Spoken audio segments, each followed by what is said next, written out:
One of the most confusing topics in Italian diction is phrasal doubling, also known as raddoppiamento sintattico.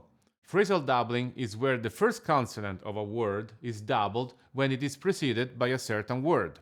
This phenomenon happens in central and southern Italy, and it is just the result of the transformation of the language from Latin to Italian, when certain words had lost their final consonant. This loss has happened anyway only in the spelling, because the dropped consonant was attached to the first consonant of the next word, making it stronger. Let's look at these two sentences. Ora et labora, which refers to the Catholic monastic practice of praying and working, generally associated to the rules of Saint Benedict. Ad libitum. As many musicians know, it means at one's pleasure. During the transition from Latin to Italian, the et dropped the t and the ad dropped the d. But in order to maintain the same energy, the following word in Italian will have to double its first consonant. The translation of ora et labora is prega e lavora. The translation of ad libitum is a piacere. The correct way to pronounce the first one is prega e lavora, and the second will be a piacere. Phrasal doubling can be a very effective tool for expression.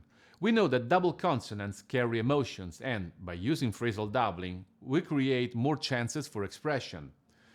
In Puccini's Suor Angelica, the Zia Principessa brings awful news to the main character. After the Zia is being asked for news about Angelica's son, whom she hadn't seen for 7 years, she says, very coldly, that the boy had died 2 years before after coming down with a non-specified sickness. You can imagine the shock for Suor Angelica, who murmurs the words è morto, which means, is he dead? A singer could pronounce those words like è morto, which doesn't really have any energy in it, or è morto. The double M contains all the sadness, anger, frustration, and shock that any mother would feel after receiving such bad news. Listen to Renata Tebaldi singing this dramatic line. Tutto fu fatto per salvarlo, è morto. Unlike what many people believe, phrasal doubling happens all the time, no matter what. What changes is the amount of double consonant we use in it. The amount of doubling is related to the amount of drama the singer is singing about. The stronger the drama, the stronger the consonant. If the line is about the death of your child, the singer can use a very strong phrasal doubling. On the other hand, if the text is about something more casual, we only need a consonant that is a little stronger than a single one, which will add anyway to clarity and rhythm.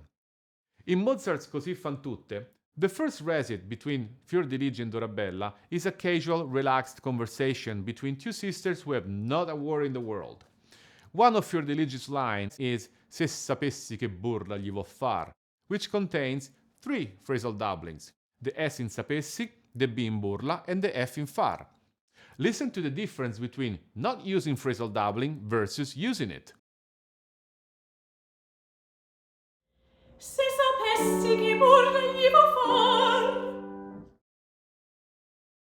Se sapessi che burla gli vo far. The line without phrasal doubling lacks in clarity and energy, while the one with phrasal doubling, even if with light double consonants, has more clarity, rhythm, and expression, don't you think? What causes phrasal doubling? First, monosyllables. They can be divided into accented and unaccented monosyllables, or, as I prefer to call them, strong and weak monosyllables.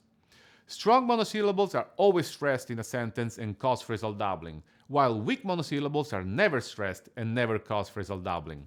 Here is an example of strong and weak monosyllables in English. In the sentence, the piano is black, you would put emphasis on the words piano and black, which give meaning to the sentence.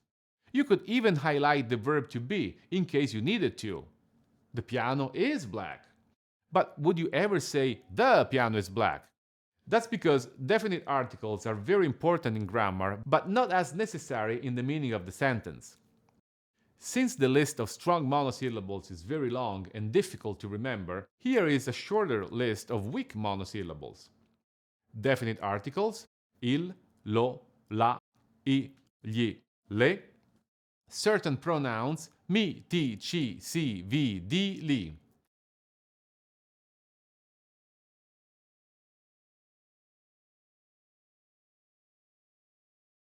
Remember that these monosyllables do not cause phrasal doubling.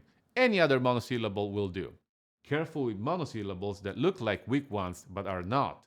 Si with an accent is not a pronoun and it does cause phrasal doubling. The same goes for di, li, and la with an accent. They are different words and they do cause phrasal doubling. Also, phrasal doubling doesn't happen in direct object and indirect object pronouns combinations, as in me, te, ce, ve, followed by ne or lo, la, li, le. Me l'hai da pagar. Me ne vado. Te le dico. Number 2. Certain dissyllables.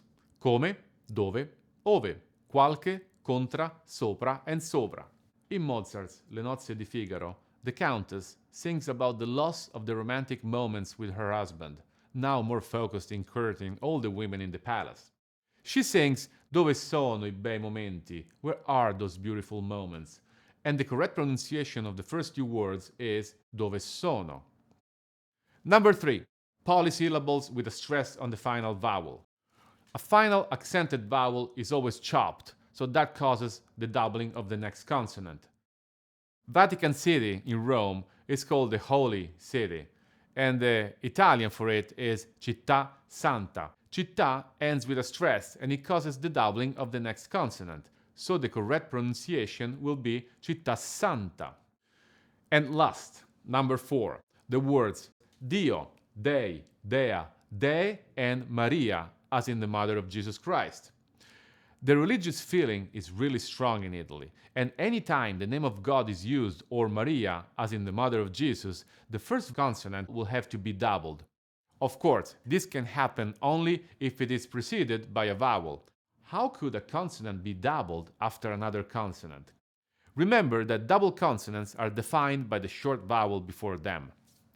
In con Dio, the D can't be doubled. The double N before the D will add meaning and energy to the combination. Other examples can be addio, which is just the univerbation of the merging of a and dio. Oddio, which is the merging of o and dio.